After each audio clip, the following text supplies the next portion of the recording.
Hey, if you're here, you're probably already a cheese lover, but there's a lot of fascinating and yummy things out there to discover. Your cheese concierge is here to help. Today I'm bringing you a gorgeous little double cream cheese called Sherry Gray from Jasper Hill Farm in Greensboro, Vermont. That's really so good. But what is a double cream? How'd they make it gray? And who the heck was Sherry anyway? Let's dive in and get to know this one. So I had just ordered up a box of cheese directly from Jasper Hill Farm. This is their beautiful box that came. And one thing to note is their slogan, a taste of place. Well, what does this mean?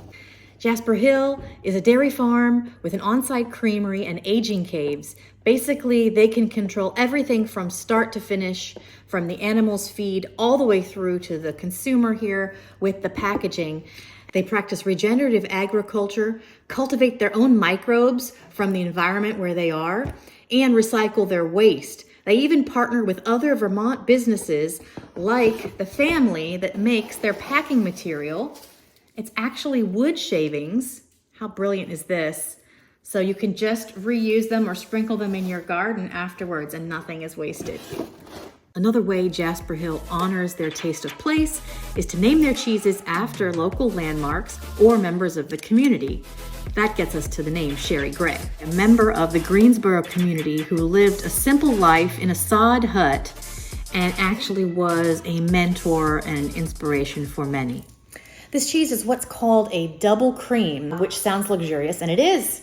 This is made with full fat cow's milk and then the addition of extra cream. It should be extra silky and smooth. This is not going to be your everyday style of eating cheese here. Let's get a better look at this cheese. So it has a gray and white mottled rind. And the gray is actually vegetable ash, which is not only beautiful, and there's a history in cheese making of using vegetable ash for various reasons.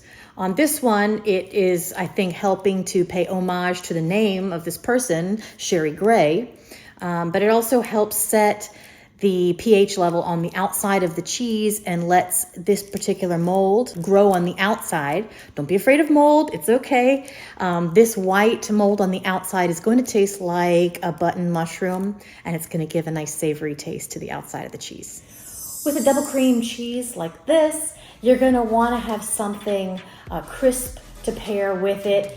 For your wine, I would recommend sparkling wines. You could do a sparkling cider, or white wines that have some nice crispness should balance. Something with some acidity should balance the richness in this cheese. In fact, if you look at the back label of the cheese, they say some items that this cheese will pair well with, and they mention sparkling wine, maple, or wild mushrooms. So that's going to go nice with this flavor of the rind. So don't trim it off. But one of the things I'm looking for when we open up this cheese is to see whether it has a cream line. What's a cream line? Well, the rind itself, this type of rind, has the ability to start to soften the cheese from the outside going in.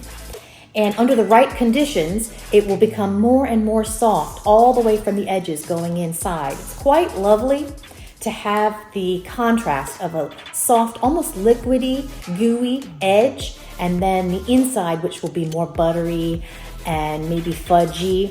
But this only happens under the right aging conditions of temperature and humidity. We'll have to see how this one is when we break it open.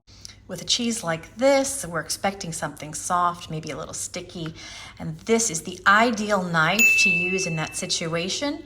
Notice that there are holes through the blade here, and that's going to reduce the drag across your cheese paste and make it slice through easily. Plus, you're going to look super badass when you use this. Look at the edge, the two little prongs on the edge. You're going to use that to pick up the cheese. And again, everyone's going to be like, wow, what is that knife? And we finally made it to the point we've all been waiting for. Let's open her up.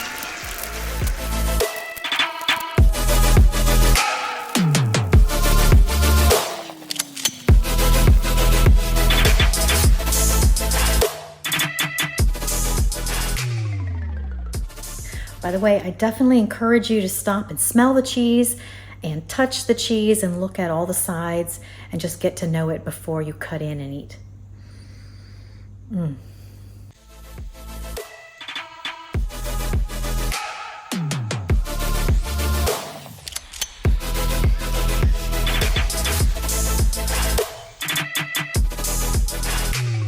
Ooh, let's appreciate these soft edges.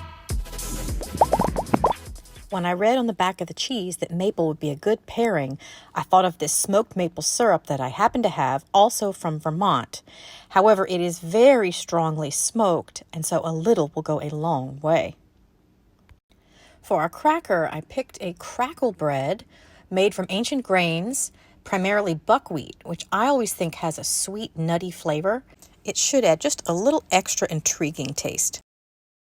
These crackers are nice and crispy, but with an airy quality to them, which I think should contrast nicely against a rich cheese like Sherry Gray.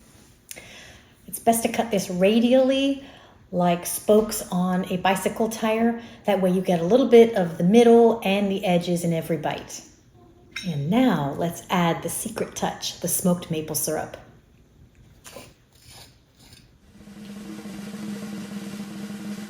Wow. Just look at it all together. That beautiful ash line and the glistening syrup. Let's try. But before we do, if you've enjoyed this video so far, please give it the thumbs up and consider subscribing to my channel.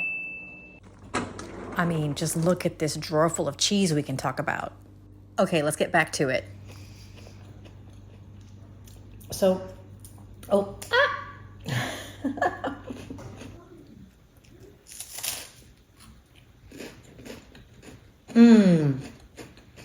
So, first of all, that syrup is the bomb. This syrup right here, because it's smoked, it already tastes like bacon. So it's like bacon and maple together. And then when you put it on top of the cheese, it really, really pairs nicely. The cheese is super soft and luscious and buttery, and it has that savory note with the mushrooms, but with the maple syrup. And then again, I put this on a buckwheat crisp. It's a nice pairing. It's delicious. So good. So we're done with our cheese and we need to wrap it up, the part that we didn't finish. Here's what I like to use. Just straight up wax paper.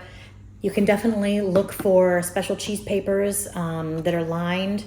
They're quite beautiful, but they're a bit expensive. I just like to have this around. This cheese isn't gonna last very long anyway. I recommend you eat it within a few days of cutting it open. So let's give it a wrap.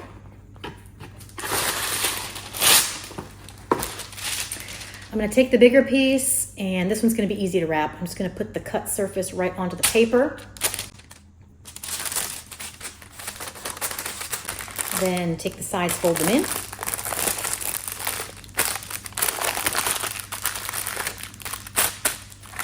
Kind of like gift wrapping. All right, and now I'm just gonna fold it over. There we go, there's one. Now we'll wrap the small piece.